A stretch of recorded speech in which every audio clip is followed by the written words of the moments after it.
Hello all, in this video I'll be talking about some tips for improving the answer writing skills or writing skills in general. The first one is that you need to master the language, whatever is the language in which you intend to write the exam or whatever this writing is about. The language itself needs to be mastered, the grammar of it, the structures of it, the phrases of it. You have to read a lot about it and then master it. So that should be the first step before you take up a proper answer writing approach to master the language itself. Second step should be that you should indulge in a lot of reading. If it's about UPSC, then you have to read, of course, about various topics in general studies so that you have a little bit idea about everything, which will help you frame the answers. If it's about a specific subject, then you have to get into the conceptual details of that subject. So it is very necessary, whatever it is, first you have to understand the subject in depth. Knowledge should be there. You have to go through it in totality so that you can take any kind of question. So step 2 is that you read a lot before you approach answer writing. Step 3 is when you actually attempt a written examination, the question should be read at least thrice. I am saying this because sometimes we act very impulsively and we just see a few keywords and we think, oh, we know this topic, and we're just starting like that. But in fact you can be going in altogether a different direction, opposite to the need of the question. So you must read the question, what is being asked to you, very, very carefully, at least thrice, and then see where it is going, what they are asking, what arguments need to be mentioned.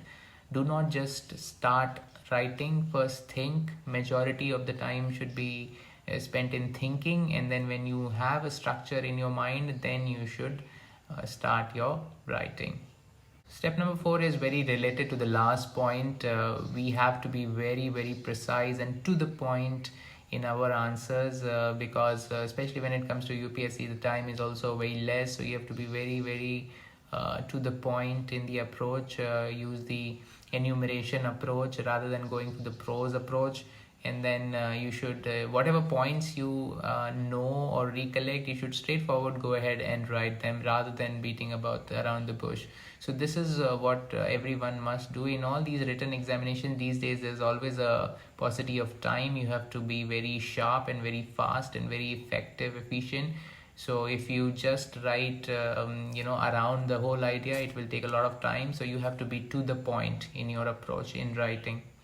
Step 5 is that you must use facts and quotations to support and reinforce your arguments. Suppose it's more of a question about some fact or a data related thing, and where analysis has to be done. So there you must use the present day facts to strengthen your arguments. If it's a conceptual debate or a philosophical question, then you must use some quotations. You must use some kind of a research work or statements by researchers, by the founding forefathers, people who have influence over that subject, what they have said. So all these things are relevant. When you quote these people, it shows that you have some knowledge, and then your argument is being supported by all these kind of research which has been done before. Step 6 is to understand the operative words in the question. Sometimes we just read the question and we start writing without giving attention to the operative words. Sometimes the operative word is comment, sometimes it's discuss. We just see the main line of the question and we start writing, but these operative words are very different. For example, comment means you have to express your opinion.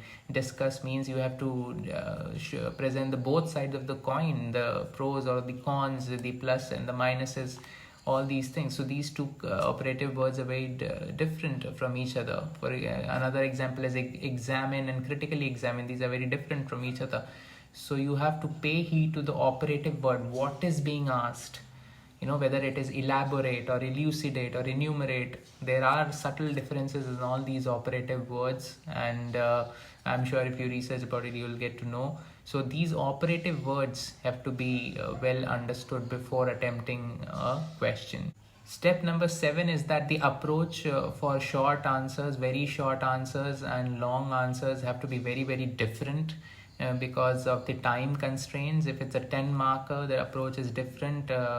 It should be preferred that you enumerate it like point wise, directly go to the arguments. If it's a 20 marker, maybe a little briefing in the beginning and then go to the points.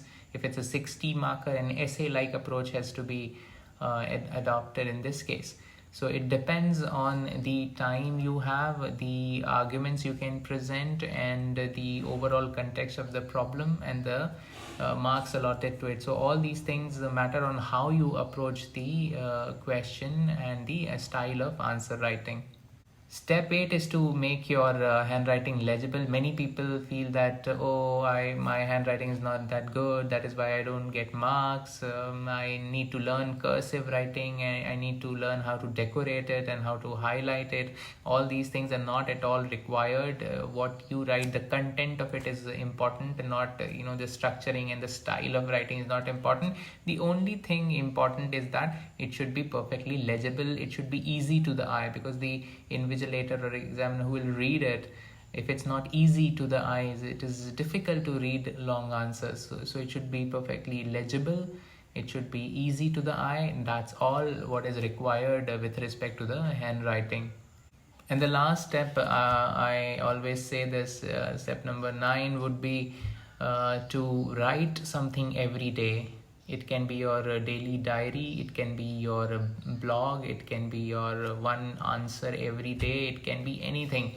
So at the end of the day, during your preparation, when you are done with all these steps, when you have done your research, when you have read, and when you have refined your language skills, then take any topic, any previous year question, anything from the newspaper, and write about it. One answer every day. If you have some peer group who are also preparing, get it checked from them. If you have some faculty who can do that for you, you can get them checked from your faculty, or if your seniors are there, those who have cleared the exam, anyone who can help, anyone who has experienced it, anyone who has more control over the language can check and comment and give some feedback. So one answer every day is the ultimate way to improve your answer skills. Answer writing skills, it will not happen overnight. It will take years of practice. So the moment you start your UPSC preparation or any preparation, especially during graduation, do this one answer every day, one page every day approach, and I'm sure over a couple of years your writing will be very refined and fit for any kind of written examination. All the best.